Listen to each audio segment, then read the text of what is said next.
My acquaintance with the barefoot rag pickers leads me to Simapuri, a place on the periphery of Delhi, yet miles away from it, metaphorically. मेरी पहचान इन नंगे पांव चलने वाले rag pickers के साथ मुझे सीमापुरी तक ले गई, जो स्थान दिल्ली के पेरिफेरी मतलब बाहरी सीमा पर स्थित था, जो दिल्ली से मेटाफोरिकली मीन्स सिंबॉलिकली या लाक्षणिक रूप से यह स्थान दिल्ली से मीलों दूर था। Those who live here are squatters who came from Bangladesh. वो लोग जो यहाँ रहते थे वे स्क्वेटर्स थे। स्क्वेटर्स means illegally occupying an area, गैर कानूनी तरीके से किसी जगह पर रहने वाले स्क्वेटर्स। तो जो लोग वहाँ रहते थे वो सभी लोग गैर कानूनी तरीके से वहाँ पर उस जगह पर कब्जा किए हुए थे, और ये सभी लोग they have come from Bangladesh back in 1971। Sahib's family is among them, Sahib का परिवार भी उनमें से एक था। Seemapuri was then a wilderness, wilderness means उजाड़। उस समय ये क्षेत्र एक उजाड़ क्षेत्र था। इट स्टिल इज, आज भी है, but it is no longer empty, परंतु आज ये खाली नहीं है। In structures of mud with roofs of tin and tarpaulin, devoid of sewage, drainage or running water, live 10,000 rag pickers. इस स्थान पर लगभग 10,000 कबाड़ी रैग पीकर्स वो रहते हैं, कबाड़ उठाने वाले। मड कीचड़ मिट्टी की बनी हुई झोंपड़ियाँ हैं, छत जिनका रूफ छत जो है वो टिन का या तारपॉलिन का बना हुआ है, तरपाल का बना हुआ है। यहाँ पर ना कोई सीवेज की सुविधा है, ड्रेनेज की नहीं है। सीवेज ड्रेनेज मीन्स गंदे पानी के निकासी की कोई सुविधा नहीं है, ना कोई रनिंग वाटर है, फ्रेश वाटर है की सुविधा है। They have lived here for more than 30 years without an identity. ये लोग यहाँ पर लगभग 30 सालों से बिना किसी पहचान के, बिना आइडेंटिटी के रह रहे हैं। विदाउट परमिट्स, बिना आज्ञा के, बट विद राशन कार्ड्स, परंतु सबके पास राशन कार्ड है। That get their names on voters list, जिसके कारण इन सभी के नाम जो है वो वोटर लिस्ट में सम्मिलित हैं।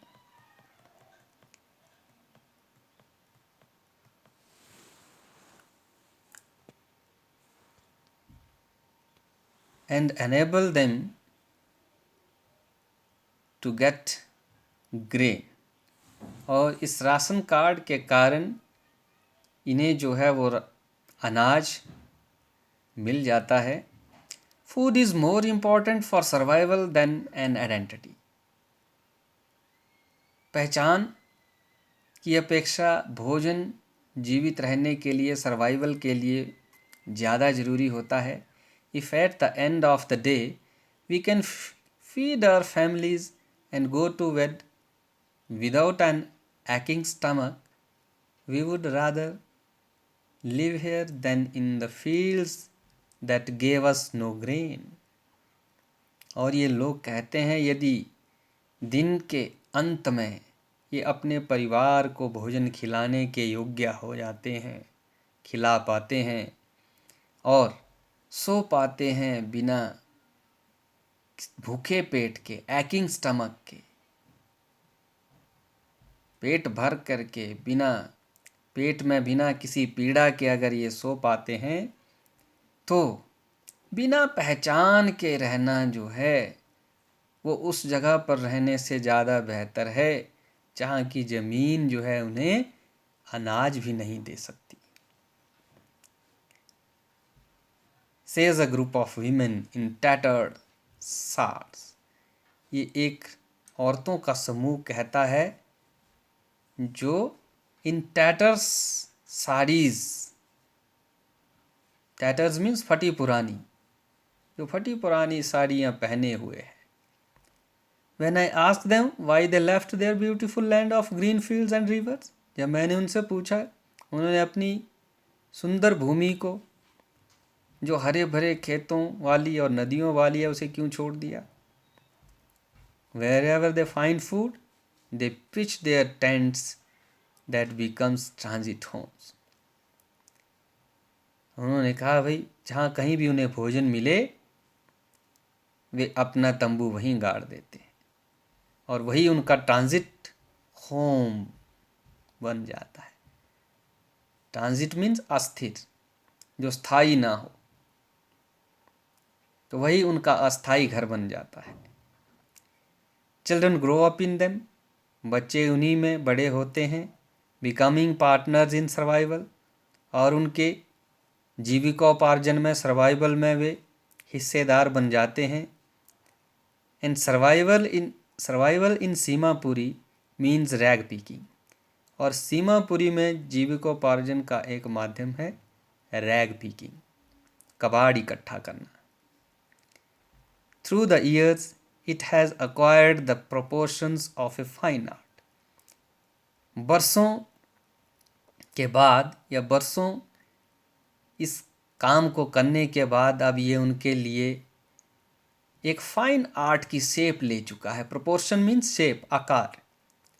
ये काम उनके लिए फाइन आर्ट का आकार ले चुका है, रूप ले चुका है. Garbage to them is gold, और ये गंदगी, ये कूड़ा उनके लिए सोने के समान है, गोल्ड है. Because it gives them money. It is their daily bread, यही उनका दिन प्रतिदिन की रोटी है. A roof over their heads, उनके सिर के ऊपर छत यही प्रदान करता है, garbage he. Even if it is a leaking roof, चाहे भले ही वो छत लीक क्यों ना करता हो. लीक मीन्स टपकना. But for a child it is even more, परंतु एक बच्चे के लिए ये इससे भी बढ़कर है. आई समटाइम्स फाइंड ए रूपी, even a 10 rupee note, Sahib says, his eyes lighting up. Sahib अपनी आंखों को चमकाते हुए कहता है, मैं कई बार 1 रुपया, यहाँ तक कि 10 रुपये का नोट भी इस गार्बेज के ढेर में ढूंढ लेता हूँ, ये मिल जाता है मुझे. When you can find a silver coin in a heap of garbage, you don't stop scrounging, for there is hope of finding more. जब आपको इस कूड़े के ढेर में चांदी का एक सिक्का मिल जाए तो फिर आप उसको टटोलना, उसको स्क्रॉन्जिंग करना बंद नहीं करते. आपको और मिलने की संभावना बढ़ जाती है, आशा बढ़ जाती है. It seems that for children garbage has a meaning different from what it means to their parents. इसका यह अर्थ ये हुआ कि बच्चों के लिए इस गार्बेज का मतलब कुछ और है, जबकि उनके पेरेंट्स के लिए इसका मतलब कुछ और है. For the children it is wrapped in wonder. बच्चों के लिए ये गार्बेज हीप एक वंडर है, आश्चर्य है. For the elders it is means of survival, जबकि वयस्कों के लिए, बूढ़ों के लिए ये जीवित रहने का एक माध्यम है. One winter morning I see sahib standing by the fenced gate of the neighbourhood club watching two young men dressed in white playing tennis. I like the game, he hums, content to watch it standing behind the fence. I go inside when no one is around, he admits. The gatekeeper lets me use the sink. Sahib too is wearing tennis shoes that look strange over the discolored shirt and shorts. Someone gave them to me, he says in the manner of an explanation. The fact that they are discarded shoes of some rich boy who perhaps refused to wear them because of a hole in one of them does not bother him. For one who has walked barefoot, even shoes with a hole is a dream come true. But the game he is watching so intently is out of his reach. Now let me explain. One day he reached a tennis court which was fenced, जिसके चारों ओर बाड़ लगा था.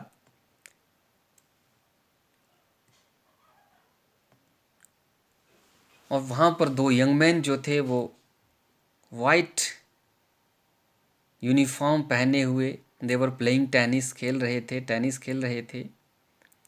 साहिब को भी game पसंद है. I like the game, वो कहता है. साहिब ने भी उस दिन टेनिस शूज़ पहने हुए थे जो उसके डिस्कलर्ड मतलब बेरंग शर्ट और शॉर्ट, जो उसने कमीज और जो शॉर्ट हाफ पैंट उसने पहन रखी थी, उस बेरंग कमीज और हाफ पैंट के ऊपर ये जूते जो थे वो बिल्कुल मैच नहीं कर रहे थे. दे आर लुकिंग स्ट्रेंज, अजीब जैसे लग रहे थे. ये जूते जो थे, मैं आपको थोड़ा ब्रीफ में बता रहा हूँ. दे वर डिस्कार्डेड शूज़ ऑफ समवन. ये किसी के त्यागे हुए, फेंके हुए जूते थे, किसी रिच बॉय के, अमीर लड़के के, जिसने इनको पहनने से इनकार कर दिया था, रिफ्यूज़ कर दिया था, क्योंकि इनमें से एक जूते में छेद हो गया था. परंतु ऐसे लड़के के लिए जो हमेशा नंगे पाँव ही रहा हो, उसके लिए एक छेद वाले जूते भी एक ऐसे स्वप्न की तरह थे जो सच हो गया हो. वो गेम बिल्कुल intently, he is watching the game intently, बड़े ध्यानपूर्वक खेल को देख रहा है. परंतु this game is out of his reach. परंतु ये गेम, ये खेल उसके पहुंच से परे है, दूर है, बाहर है.